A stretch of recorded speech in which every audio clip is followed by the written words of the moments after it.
The Finding of the Third Eye. Vera Stanley Alder. This edition published in 1970 by Red Will/Weiser, LLC, York Beach, ME, with offices at 368 Congress Street, Boston, Massachusetts, 02210. www.redwillweiser.com. Copyright 1968 Lucy's Trust. All rights reserved. No part of this publication may be reproduced or transmitted in any form or by means, electronic or mechanical, including photocopying, recording, or by any information storage and retrieval system, without permission in writing from Red Will/Weiser, LLC. Reviewers may quote brief passages. First published in 1938 by Ryder & Co., London. ISBN 0-87728-056-8. Printed in the United States of America. BJ 0807060504230-3130-2928-27. The paper used in this publication meets the minimum requirements of the American National Standard for Information Sciences. Permanence of paper for printed library materials. C39.48-1992, R 1997. The Way We Were. A Love Story of Student and Spiritual Teacher by Reverend Carol E. Parrish Hara, Ph.D. This is truly a love story, a story of the special love one feels for a mentor. I take this opportunity to acknowledge treasures passed from one soul to another. Vera Stanley Alder. Born October 29, 1898, in the late 1970s. Vera Stanley Alder is ageless. Young beyond her years, lovely beyond physical attributes, proud to be a Scorpio, Leo rising, moon in Taurus, her visionary ability charms her friends. I know I am privileged to be her student. Vera's home is mysteriously charged with the atmosphere of a world server. The corner serving as her office holds an imposing world map of her contacts. Every correspondent has a pin, and she knows who is in most every country. On my first visit, she takes me to the map and tells me stories about this one or that, and how she longs to help pick up a part of the plan to weave humanity into the future of great possibilities she would later disclose. As her part of the work, Vera attempts to put into words a picture of the evolved humanity she envisions through the mists of time. The burden of seeing that it happens lands directly on her students. She is an agent and angel of transformation. Whether writing you a directive or looking into your face with full earnestness, she charges you to go forward in service lovingly. In 1972, when I discover The Finding of the Third Eye, I fall under the influence of Vera. I tell a close friend, I have found a book I thought I should have a clear, concise introduction to wisdom teachings available. This book fills me with such joy, I immediately write the author in London. After a year, I still have no reply. Then David Spangler of Findhorn fame comes to St. Petersburg, Florida, to speak at the church where I am an associate minister. When I ask him if he knows Vera, he replies affirmatively, and do I know she has left London and moved to Bournemouth. Just learning she is still living propels me to renewed action. As soon as I get home, I write to Ryder & Company, her publishers, enclosing a letter for Vera and asking them to forward it to her. In a short time, her first letter arrives, and so begins a relationship of a decade, 1974 to 1984. Vera easily picks up the threads of spiritual development initiated by my first teacher, Ann Manser of Oldsmar, Florida. Ann had provided concepts, words, and direction to establish a baby student. Now Vera builds upon what Anne set into motion and brings more sophistication with her English charm and directness. She sees herself as moving me from a national worker to an international worker for the hierarchy. She wants to toughen me up for the challenges she knows I will meet. She is looking for the next generation of those touched by the hierarchy. We spend many hours probing our relationships with masters and teachers who have aroused our exploration. Both of us have experienced intervention from the unseen, so we have a bond only that can bring. Raphael has given Vera a mission and continues to guide her, and Master Moria has left an indelible mark upon me. Our passion is dedicated to laying the foundation of a world yet to be, our hearts bonded in the immediate task. Vera seeks those she feels six are dedicated to the great work, and so she blesses me with her fervent awareness and her wealth of knowledge. A modern empowered woman long before it becomes fashionable, Vera is self-assured and by her own account, bohemian, and a bit proud of it. On one occasion, when Charles and I are staying around the corner in a charming bed and breakfast, we are invited to dinner with Vera and her husband, Aga Larson. When we arrive at Vera's flat, she is in the drawing room, looking lovely. She asks us to be seated, saying Aga will be along shortly. Indeed, here he comes down the sidewalk, pushing a dinner cart whereupon rests our dinner under a white tablecloth. Aga advances, pushing as fast as he can so the meal will stay warm.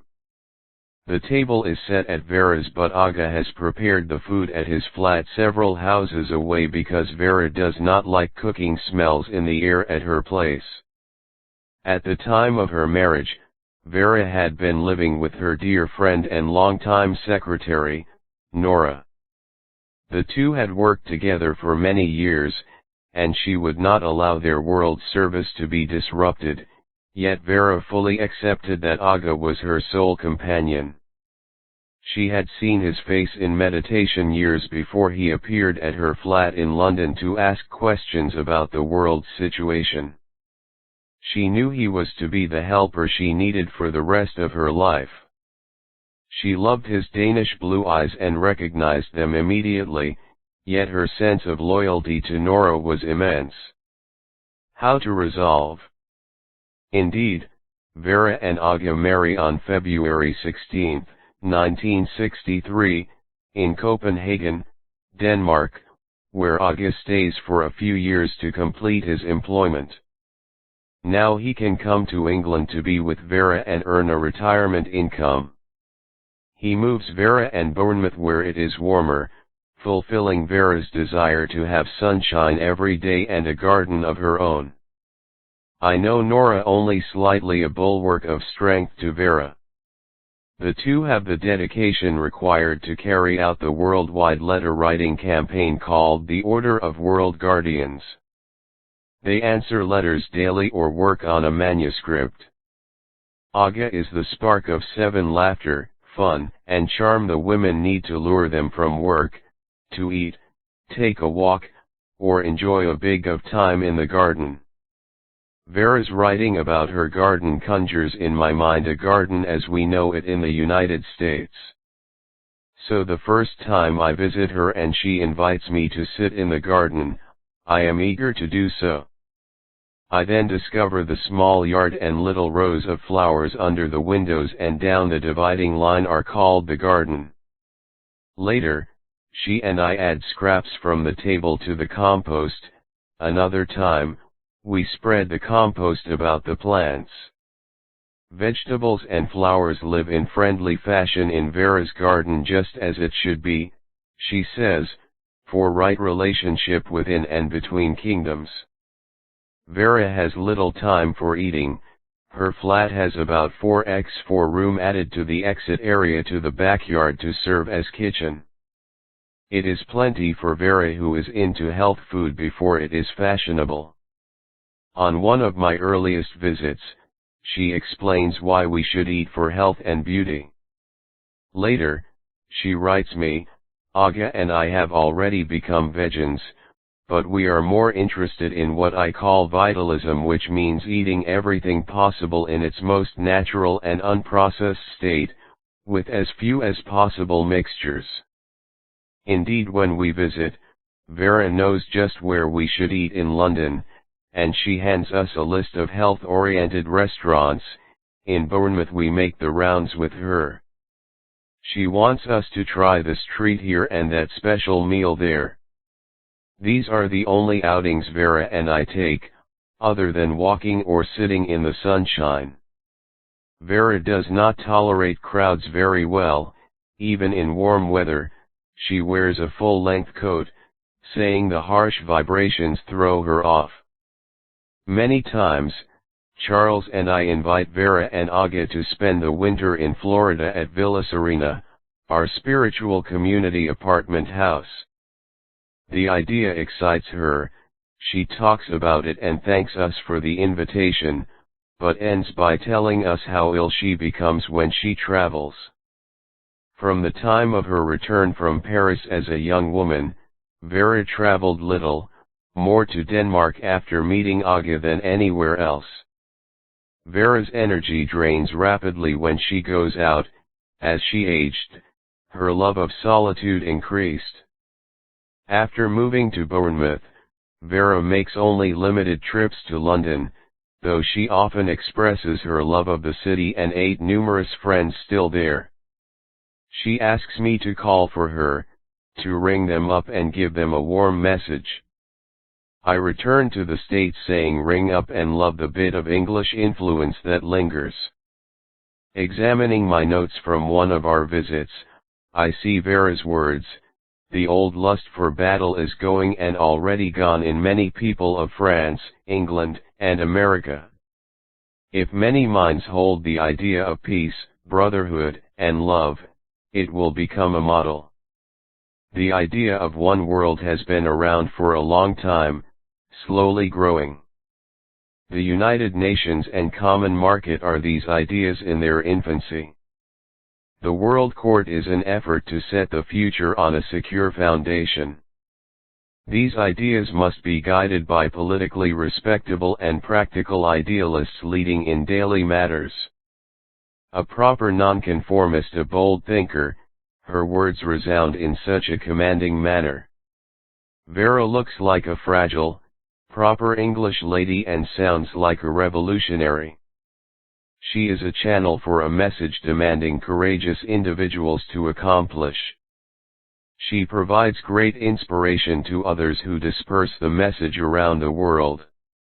The order of world servers is certainly ahead of its time. I believe, the expressions of the higher world are dispersed through this structure because, unless these words are stepped down from the cloud of knowable things to the minds of humanity, there can be no wonderful future. Whoever is ready to heed has only to connect with Vera to be fed. In her book, The Fifth Dimension, Vera tries to show humanity the task that lies ahead, appealing to thinkers who can take the group mind forward. She perceives the message of cosmic visionaries as the way humanity will develop minds attuned to achieving divine potential. Thus, she sees this message of promise and possibilities as her assignment and intention for the rest of this incarnation. She tells me so, and I watch her live it. At home, Vera charms her visitors with futuristic ideas and topics that engage imagination, then demands to cross-examine as to how and why such things might occur. This exercise transpires when I take a group of students from the United States to meet Vera in 1980. 10 are with me for a trip to England's sacred sites and a brief visit to Bournemouth. Vera and I have savored our private time and study, when she agrees to serve tea in the finest English style for my companions. Everything has been arranged by Vera and me before our guests arrive. Aga comes to fix the tea. With every propriety and social grace, everyone receives tea poured by Vera, in her lovely velour dressing robe, her favorite attire for home events, and we chat comfortably for a brief time. Eager to challenge our thoughts, as tea time ends, Vera immediately suggests we attune to what we are going to be in our next life and leads us into silence. A bit of time passes, and she says, now we are going about the circle, and each one will tell the others what they will reincarnate as and why. Of course, a fun time ensues, and her friendly cross-examination is truly enjoyed. On this same trip, one day in town I find a fluffy pink hat just like one Vera has admired in a book she showed me. When the ladies and I buy it and present it to her, she promptly dons it, wearing it as a crown, which indeed brings out all her royal lineage. In fact, pleased with her proper background in the way that English people are, Vera is proud she has the daring to challenge that propriety and break through to new ways of thinking. All artists dream of Paris. I love the story of how she challenged her father when her parents forbade her pursuits in art.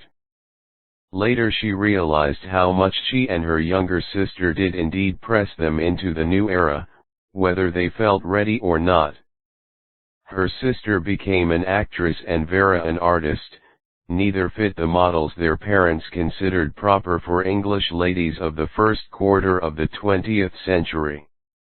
When she said she wanted to be an artist, Vera was told that was fine for a hobby, but she had to be educated for a purpose, to consider teaching school, and she rebelled.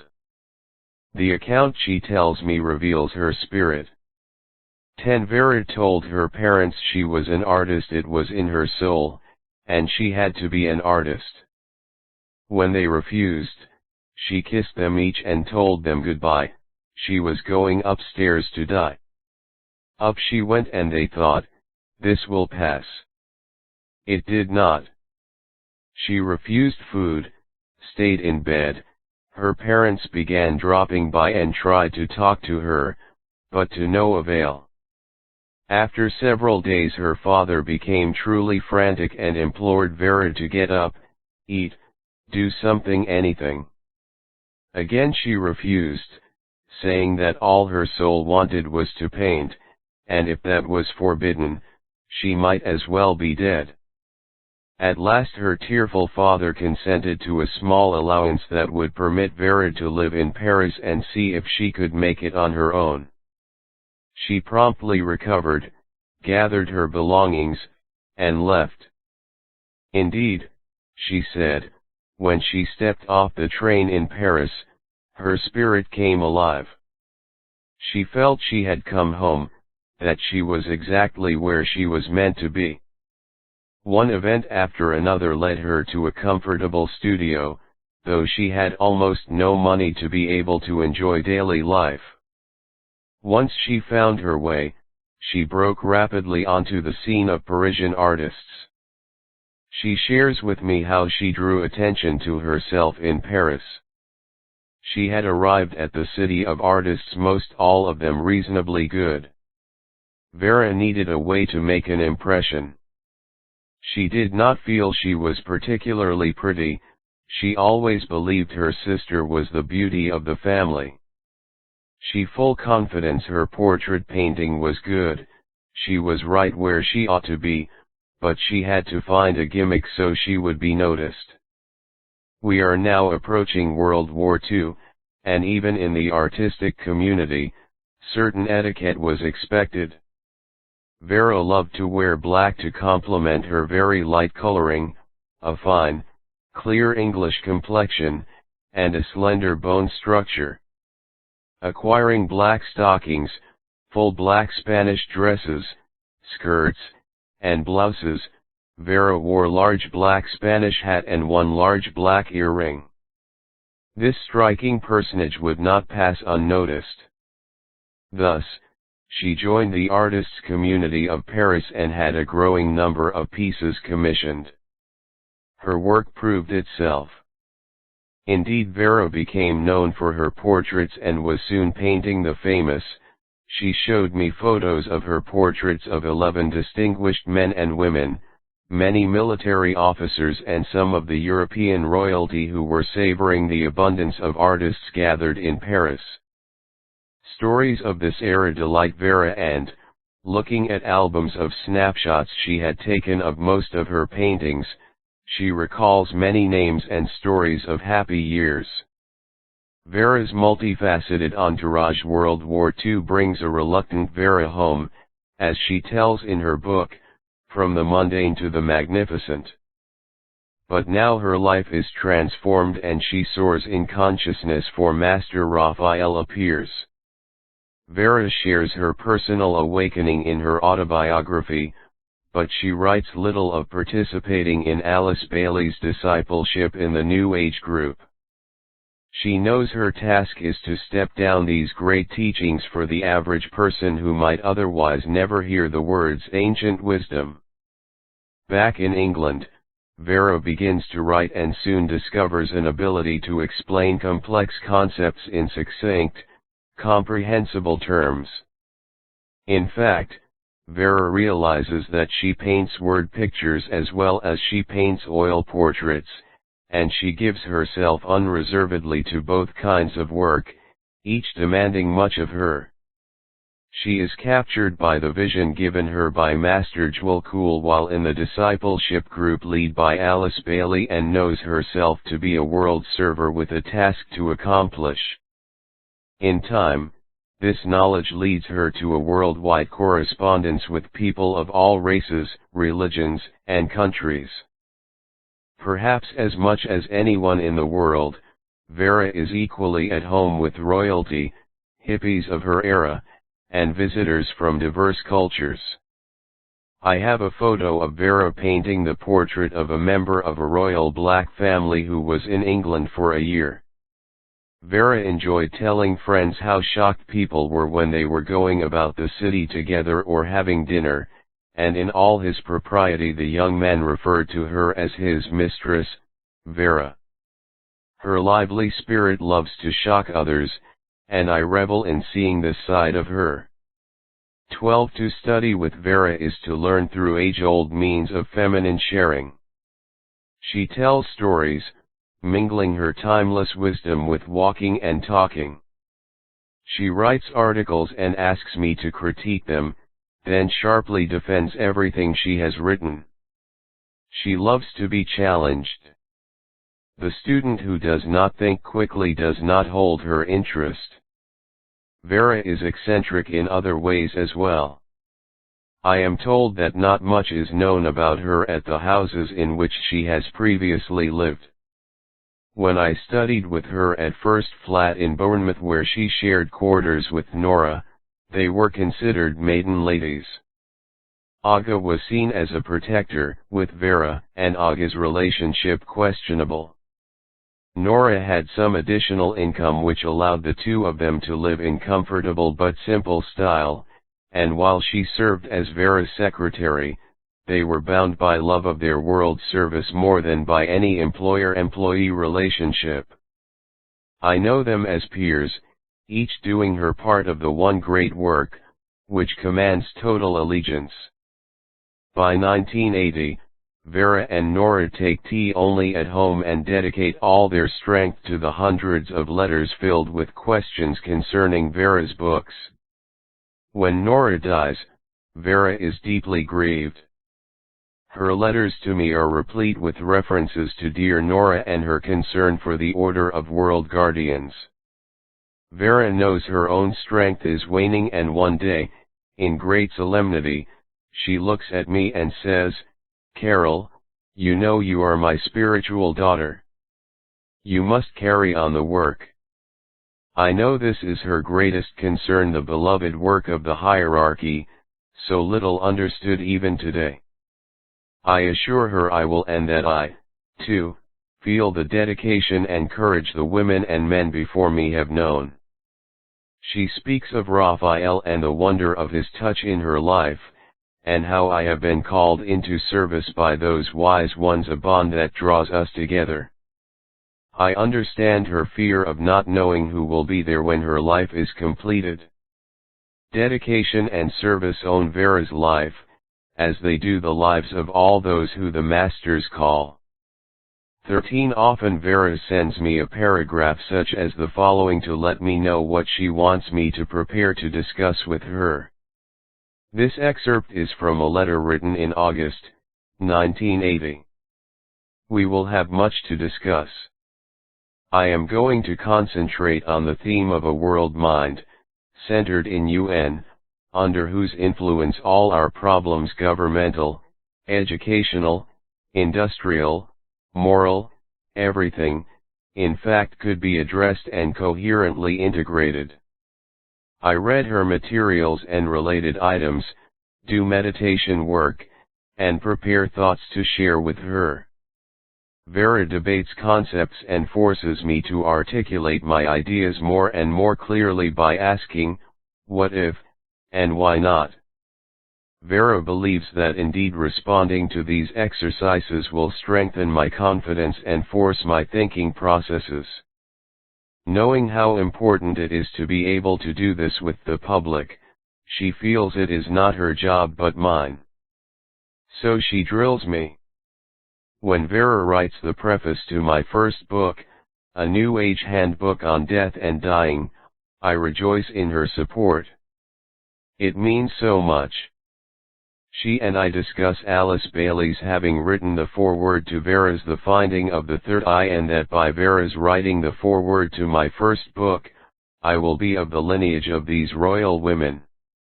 My spirit celebrates every time I think of how the grace of my early work flows to and through me to the spiritual workers of tomorrow.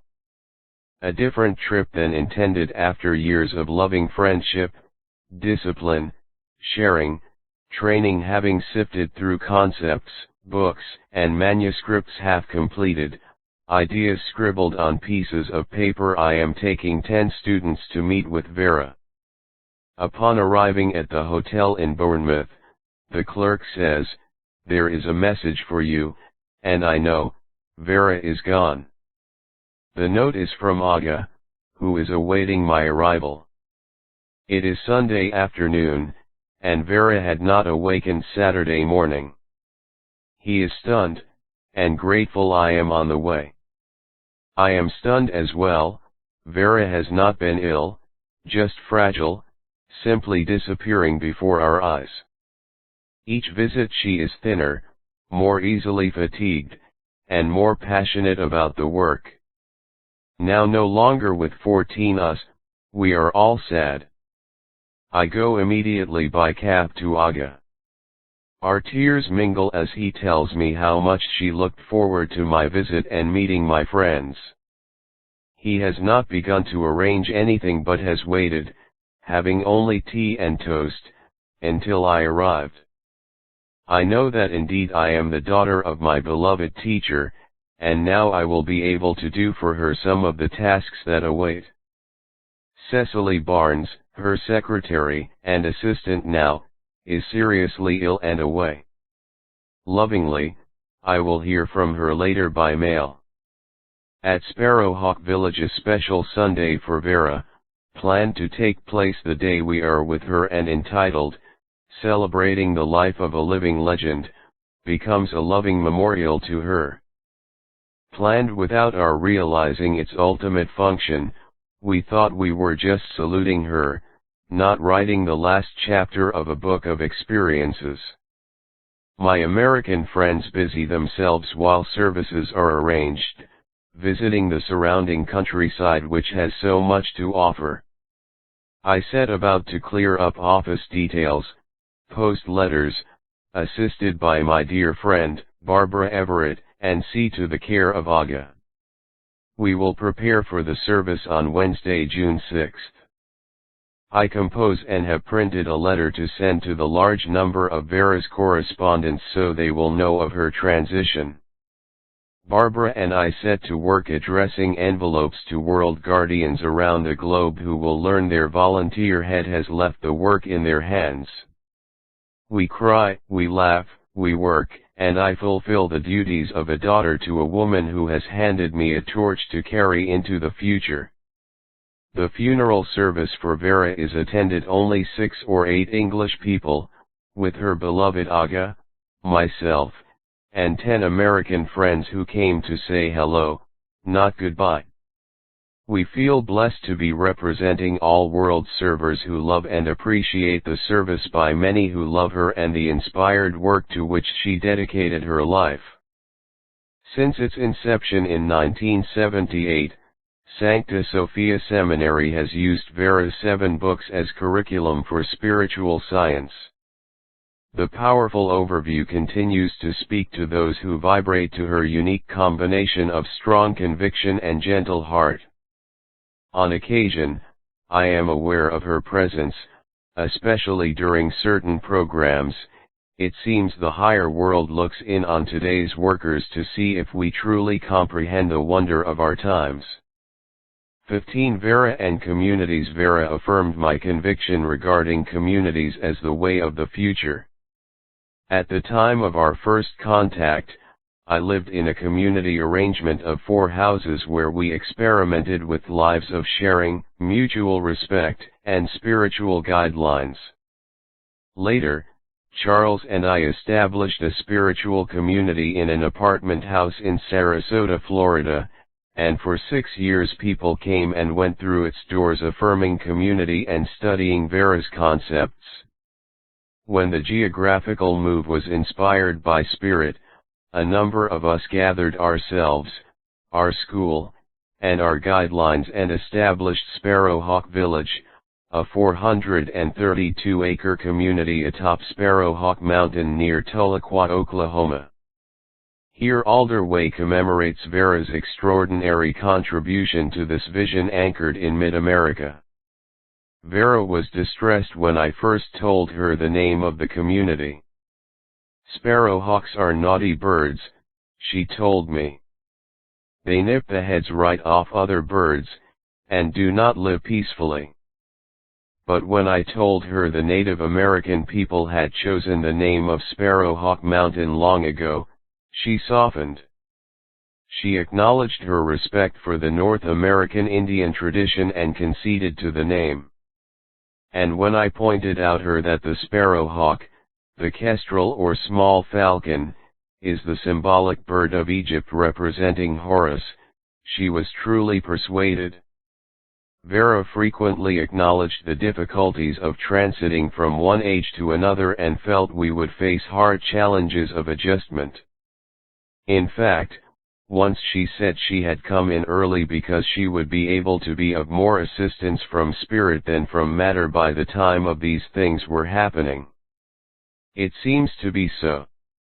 A beacon to universality. As I watch my own life unfold, I know Vera's influence has certainly caused me to hold in my heart a relationship to the entire world, not to believe any one part to be more important than another. 16 When I received my first passport, I rejoiced in having broken through a ring pass knot. From then on, I knew I would wend my way to many places. In each, sincere seekers of high consciousness appear. We spoke in those days of how others were holding the light behind the Iron Curtain. Now as I travel to and from Russia, Siberia, even Mongolia, I know it is so. Vera's service to world guardianship and her determination to impress those with whom she had contact have radiated through hundreds of spiritual thinkers in day-to-day service. Their meditations and prayers, too numerous to ever be known, prompt the change of hard hearts and narrow minds into receptive vessels. As I see travelers scout sacred sites, respecting ancient concepts and unknown people, I thank God for those who have preceded us, leaving an ever-expanding heritage of immortal wisdom. Vera helped me define my life's work and inspired me to believe humanity is ready for people to be bold, to speak out, and to write. Today the seminary is a monument to her and others who sowed and sow seeds of high consciousness into the human group mind to bear fruit in its own good time. the formation of the human group mind and the building of layers of mind that assist humanity to become all that it may be are subjects Vera and I discussed repeatedly. As I have recounted, she was an artist, as was my first teacher, and Mansur. In time, while still studying with Vera, these associations lead me to the work of Helena and Nicholas Roerich and Agni Yoga teachings, to which the Bailey material is considered to be related. Again, Nicholas was an artist and, while I did little with art, I was inclined that way. Here exists the temperament needed to receive the impress or to recognize the sensitive touch of spirit. Nicholas Roerich said that in the new era art, religion, and science will unite humanity in culture and point the way of the future. Vera, as a grand lady of art, restored to religion its gift of spirituality and in a most detailed way presented the ancient spiritual sciences once again to a world that was needing. 17 Awakening for a New Era. Vera explained, many believe we are emerging from a long dark age into perhaps the most glorious event in world history. But the transitional stage is terrible, and only those who awaken spiritually are able to truly decipher the signs of the times. Awakened ones are imbued with a new spirit, a decentralization, or selflessness which inspires them to study and to work for the good of the whole and produce a coherent and sane world. We have named this new spirit world guardianship, because it is an expression of world goodwill based on intelligent, informed planning and cooperation. We are dedicated to amassing literature for self-training in personal and world regeneration, and in the comprehension of the necessity for establishing an entire new way of living, the way of reality based on the realization of simple irrefutable facts. These are, that man is biologically a fruitarian species, and that his full health and longevity can still be obtained and retained by living on uncooked, unprocessed natural foods, mostly tree foods, fruit, nuts, green leaves, and grains. That such a life obeys the commandment, "Thou shalt not kill," and that it brings the solution to the problems of disease, malnutrition, soil erosion, overbreeding, exploitation, conflict, and war, and would successfully adjust world economy, for it is the practice of love wisdom, and has already many successful adherents. That, once the body is thus cleansed, humanity can demonstrate that we are indeed children God, and guardianess of all the kingdoms of nature on this planet, and that we can learn to do so by developing our spiritual channel to universal mind through the practice of meditation. That through meditation and study we can gain the vision which will enable us to work for purification and, on this beautiful planet, the cleansing of air, soil, water, and the human mind of all the pollution with which we have been impregnated for so long that true living and right action are now almost impossible of realization. 18 That when enough awakened people are living the good life, it will become infectious and transmute the mental envelope of this planet. People will demand a more ethical and constructive way of life, be prepared to study and take action in this cause, and elect right-minded people to represent them. That when enough people everywhere have reached this stage, their influence will create conditions which will enable the second coming of Christ to take place, and a new world order to be established. That all the above should be embodied in a fundamental education to serve the coming new age. This is serious work, and we are therefore appealing only to those who are transiting from self-centeredness to world-centeredness at this time. This vision and much more have been worked out in Vera's series of 7 books. Now they are all in paperback and available through Ryder & Company, London, and some are in print in the US. Vera would challenge each aware human being to think on these things, and if there is resistance, demand we examine what in our nature causes us to believe otherwise. Needless to say, Vera was an iron fist in a velvet glove. Her vision and her spiritual wisdom dominated her life and ignited others to action. 1920 contents __________________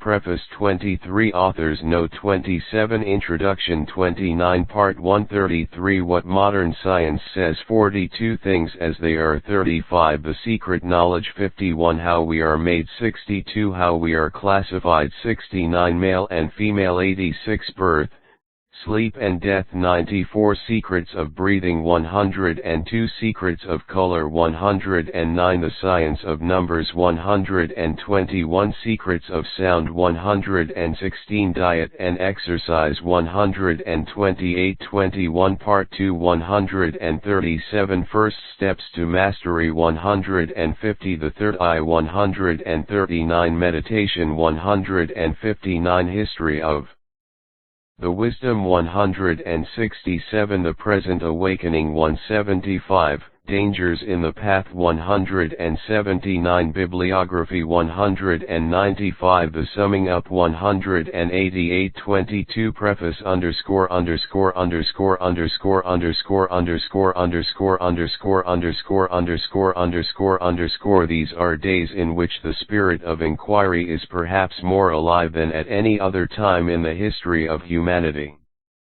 They are days also in which the orientation of humanity towards spiritual realities and towards the higher values is more pronounced than ever before, in spite of many opinions of the pessimistically inclined to the contrary.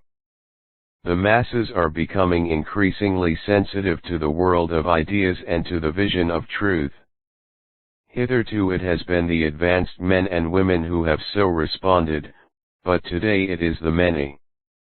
The spirit in man has always been divinely alive, but today men everywhere are inquiring with one voice, which is the way that we should go? How far have we traveled towards our goal? This book is an attempt to trace in brief and simple language the progress man has made as he has traveled along the way of truth and thus answer that question. It seeks to penetrate behind the outer world of seeming to the world of spirit, and to find, behind the external forms, that which gives them life. The subject is necessarily so vast that it is safe to say that it can only be handled in three ways. First, by the production of volumes which would embody the erudition of the ages and which would be read, therefore, only by the erudite and selective few. Secondly, by specializing in some one or other of the many aspects of the ageless wisdom, and writing on a chosen subject, appealing consequently only to those attracted to that subject and that particular presentation of a part of the truth. Thirdly, by writing simple bridging books which, selecting the highlights in the history of truth and the basic foundational realities, will make the teaching real to the average man in the simplest terms. In this way the man of average intelligence, busy with the affairs of everyday life, can get some understanding of 23 that enlightenment which has ever poured forth over humanity from the heart of God Himself, and thus regain that confidence and that belief in love and immortality which is our divine heritage. This we have somewhat lost through the activity of living, the press of the economic situation, the fear and suspense engendered by the world's situation, and the bewilderment aroused in many minds by the warring theologies of the great religions. As I have read this book, it has seemed to me that the intent of the author is to present to the man in the street, who is now awake and demanding such information, a picture of the two lines of continuity which the history of the past reveals to the attentive student. There is, first of all, the continuity of the wisdom teaching, which, down the ages, has come forth from God and thrown the needed light upon the ways of men.